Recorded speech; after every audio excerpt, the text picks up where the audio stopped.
So this is an exciting time for me. I am back with 2 returning guests, which doesn't usually happen. Once is enough for many people. And not only that, but they're back together for a brand new venture. We've got Khris Dodge, we've got Brittany Battle.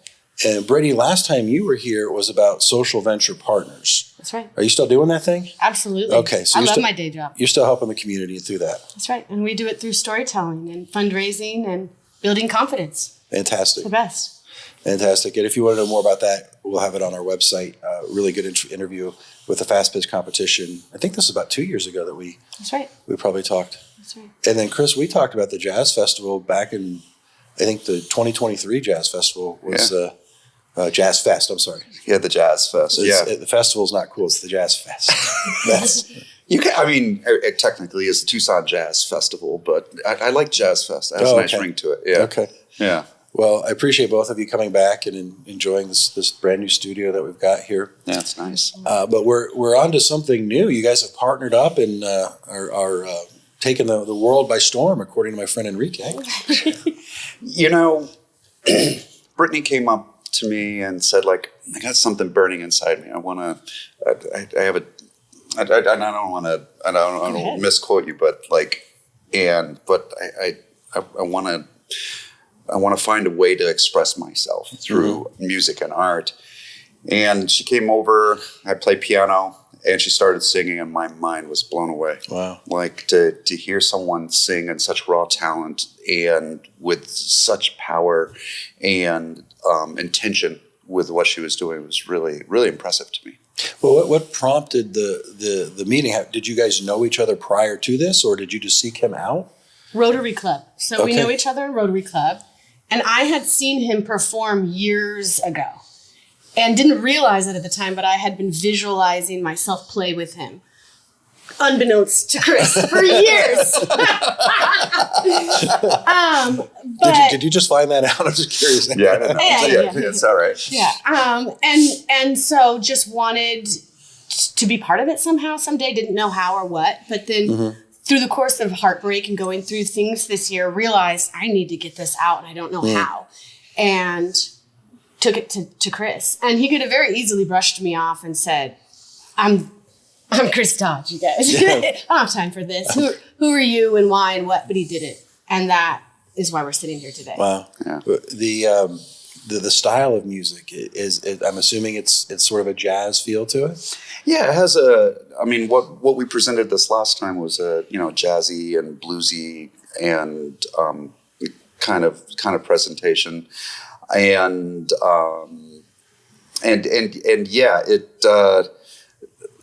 it was a good. I think it's a good style of music to express yourself because there's a lot of freedom within how you approach both those styles, and they're both based in the roots of jazz, which is improvisatory type of music and expression and whatnot. And so there was a good base for Brittany to find her voice. Okay. And as you were finding your voice, did it seem natural right away that the jazz was the outlet, or did you see? Yeah. It was 100%. I brought all this to him unsure of myself completely. And his reaction to it gave me, bravery. It gave me courage. And I think his style is very interesting in terms of how he shows up for other musicians, regardless if they're world-class musicians or like me, just an amateur. He trusts in your gifts and your skills. And he's not trying to change them or manipulate them in any way. No. And that was mind-blowing back to me. Because I'm like, what are your notes? It's like, I don't have notes. I'm like, excuse me? What do you mean? And I think that allowed me the freedom to just go there and not be afraid that it wasn't good enough or wasn't going to sound right or whatever. It was just raw. It was something I never experienced before. Plus, he works with musicians on a level I've never been in their orbit of people that can work like this and as quickly as they did. I mean, our drummer showed up an hour before our show we ran a couple songs and he killed it that night. And that is such a new concept to me. Yeah.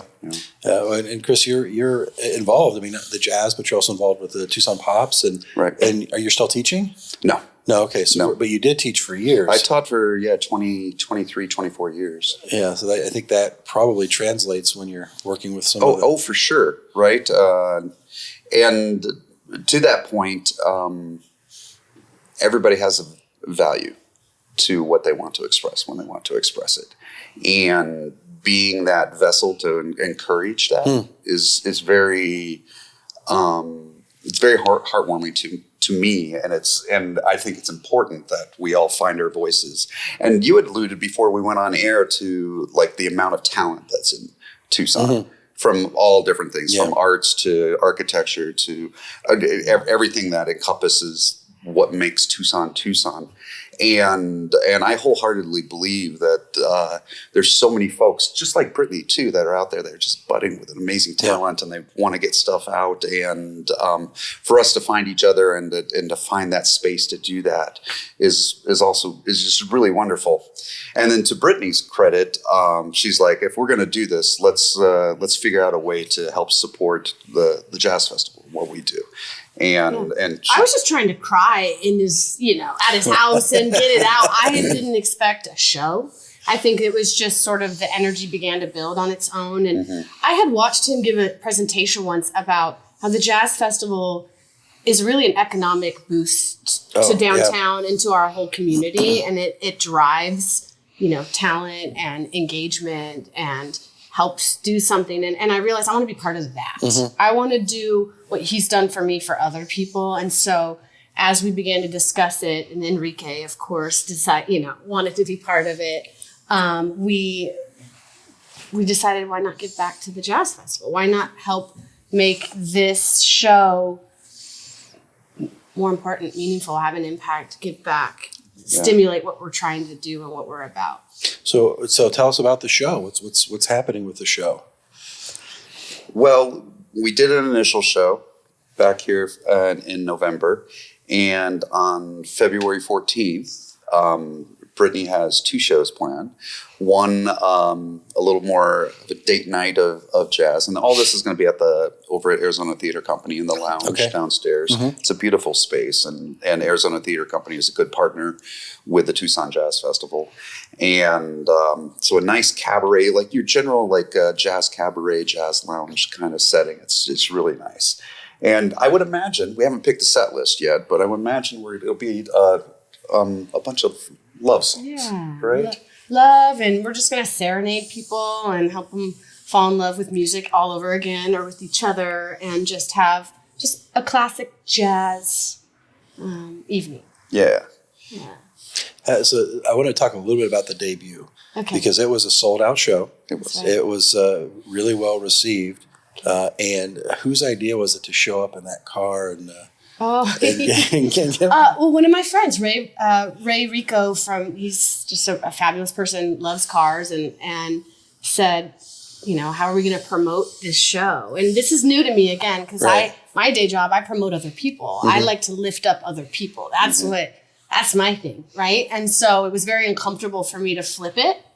And so, people show up to help you do that and to give you the confidence and the courage to do that. So he showed up and said, let's roll you in this beautiful vehicle. And so I was thankful for that. It just oozed jazz, the way you got out of it, the way you're driving. The whole thing about it just looked such a well put together performance for a debut. I mean, a lot of times the debut is a little rough. Yeah. And not this one. This one looked really polished. I couldn't get in because the tickets were sold out. So I assumed the music was good. Well, but I was not going to let down Khris Dodge. Okay, it was not happening. That's funny. And I think that's just it's a gift, I think, to me from the universe, God, otherwise, to tell me that there is, to keep going in this direction. There's something beautiful about giving back. It's not about me. I mean, we practiced, we played, we had other musicians, people came together, people donated that night, we laughed, we made music together. And that's the point, that's the purpose. And I think...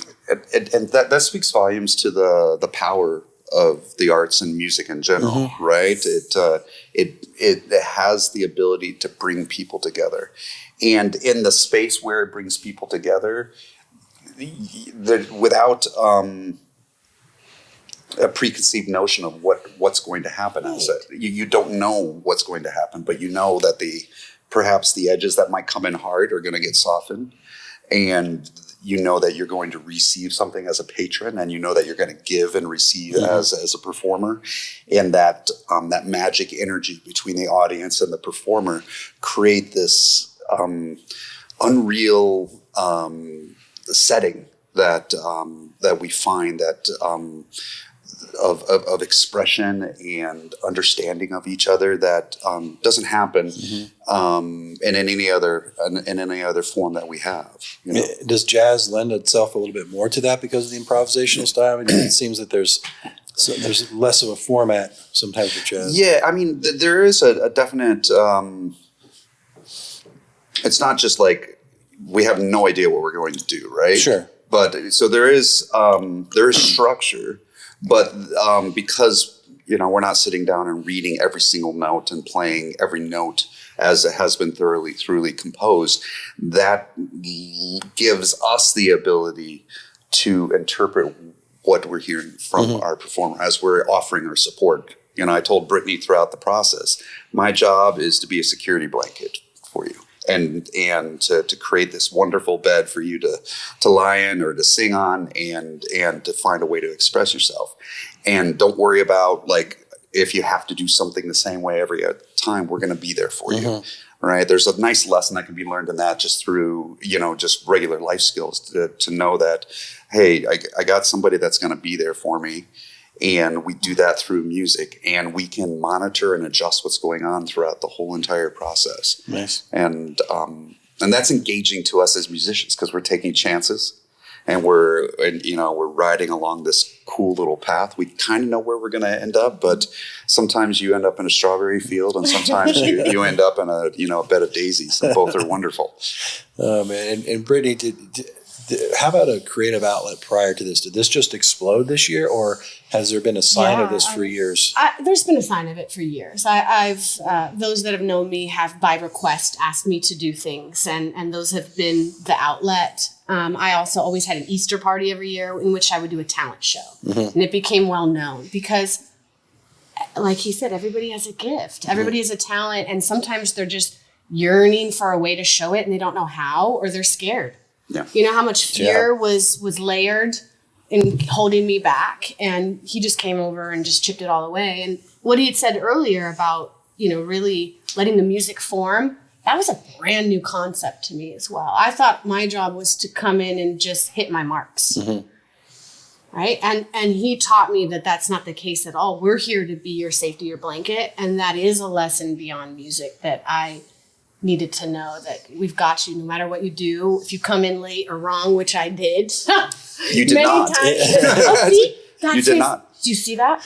I came in wrong, and he says there's no such thing. There you go. Yeah. And that is, I'm addicted. I want more of it. I want other people to have part of this. So if you're out there and you want to be part of it, there's a place for you in Tucson to be part of this scene and be learning along with us too. So, well, the events in February. Prior to that, we have a few jazz events coming up here in Tucson. Yeah, you want to talk a little bit about that? Yeah. Sure. Yeah. So we have the Tucson Jazz Festival. It opens January 17th through the 25th. We have 40 plus shows, over 100 artists coming in from all over the world, and all over downtown, from the great jazz club we have downtown, the Century Room, to Arizona Theater Company. We're doing stuff at the lounge there, at the Cabaret space up there, to the Rialto Theater, Fox Theater. And then we also have on MLK Day, we have a free mini jazz festival, the Downtown Jazz Fest. That's been a huge driver of people into downtown, and getting that atmosphere. And it is a well-known talent there as well. I mean, you've got local to regional talent that come and perform. Yeah. And where's it held this year? So it's going to be on the 7th Street, right around Corbett's. Okay, good. Yeah, so we closed down the street there bring a big stage. We use the stages, outdoor stages at Corbett's. We're going to have a speakeasy and a basement area there. That'll be kind of a really cool experience. Oh, wow. Yeah. So a jazz speakeasy, huh? A jazz speakeasy. Go figure. Yeah. And this one's really cool. Like we brought in, it's an unassuming space, and we're bringing in screens and doing projections. So you'll be transformed to like a whole different space. Where do we get information on those events? TucsonJazzFestival.org. Okay. Everything is on And they there. have an app now. Oh. I am such a big fan of this. So sorry to cut you off. No, not at all. So download their app, Tucson Jazz Festival. You can see all the schedule. You can save things, get your tickets. You can learn about artists. I love it. You're on your phone already, guys. Come on. Yeah. Just download Come on, the app. just do it. Download the app. Yeah, just Yeah. look it out. You can learn a lot of stuff, and maybe explore and like, oh, that looks interesting. I will say this: everything that we bring is accessible, right? If you're somebody that's like, I don't listen to jazz, I don't know what it is. It doesn't matter. Come to a show, and you'll experience the joy of live music. And there's something super special about any time you take in live music and that energy that we talk about, that the talent, the folks that we have are beyond talented to the highest extreme. And it's I would highly encourage somebody just to go check any show. I'm sure you will come away filled with joy and having a great experience. You and I talked about this a couple of years ago when we were discussing this, and I originally had some apprehensions about jazz personally. And I think I was either intimidated or scared or just didn't fully grasp it. But then I think you made the comment, or someone made the comment, that jazz is a name, but there's a whole breadth of musical genres that sort of fall under jazz. So you gotta think through kind of what do you enjoy. There is something in there for you. Oh, for sure. Like the roots of everything that we listen to today come from jazz. Yeah. Any modern music, R&B or hip hop or whatnot, if you follow the lineage, it's going to go back to our early American things and the melting pot that started in New Orleans and all the different cultures that combine and truly creates an American art form and all the different things that come from that. It's very accessible. Our whole Great American Songbook is wrapped in the jazz idiom. And then the early rock and roll.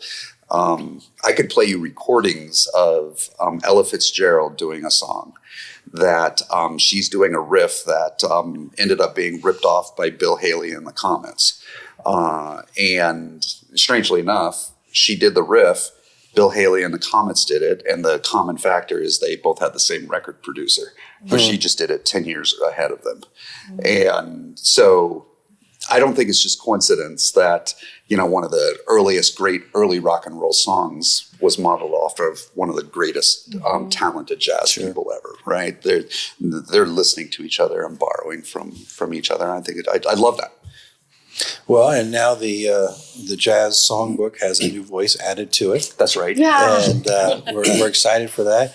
If someone is out there and they're struggling and they want to find a passion, not everyone's going to be as fortunate to run into a Khris Dodge. That's right. What can we tell them? How do they? What are some steps they can take? What a great question. Or just go find a Khris Dodge and really sit with what it is. What are you afraid of and why? Because everything you want is on the other side of fear. Yeah. It's over there, and you just have to realize that you have all the tools you already need to get there, and the people will show up in your life to help support you and get you there, and to trust yourself, trust the process. Right. I think sometimes just taking that, jumping off the diving board into the deep end for the first time, it's scary. That's right. Right. And if you're the person that was in his position and not mine, say yes. Give people a chance. Just give people the time. I mean, give people just a few minutes of your time and see what's possible. And make sure your intentions are pure, please, folks. What is it you're trying to get? Is it greed? Because probably not a good idea. Is it love and respect and care for your community, for music, for art, expression? Figure that out too. Khris Dodge, Brittany Battle, February 14th. We'll have more details on the website. In the meantime, I'm sure we'll see both of you attending Are you performing yourself during the festival, or? I don't usually try to. You got a lot going on. Yeah, I got a lot going on. Every once in a while, you never know what could happen. But Well, I'm sure we'll see the two of you around, and I appreciate you helping her bring her voice into the world. I appreciate you overcoming that anxiety and getting that for us to share. Thank you. Great talking with you. For what you're doing, helping people tell their stories is really important. Enrique said I had to do it now because in a year you're going to be too famous. Oh, God. No. I will always come back. I will always. Yeah, he's a good agent. He's a good agent. I like that, Enrique. I do too. He knows his gift. That's his gift, right? He's a good agent. I heard he worked for Ella Fitzgerald and Bill Haley years ago. Yeah. Anyway, thanks so much for your time. You bet.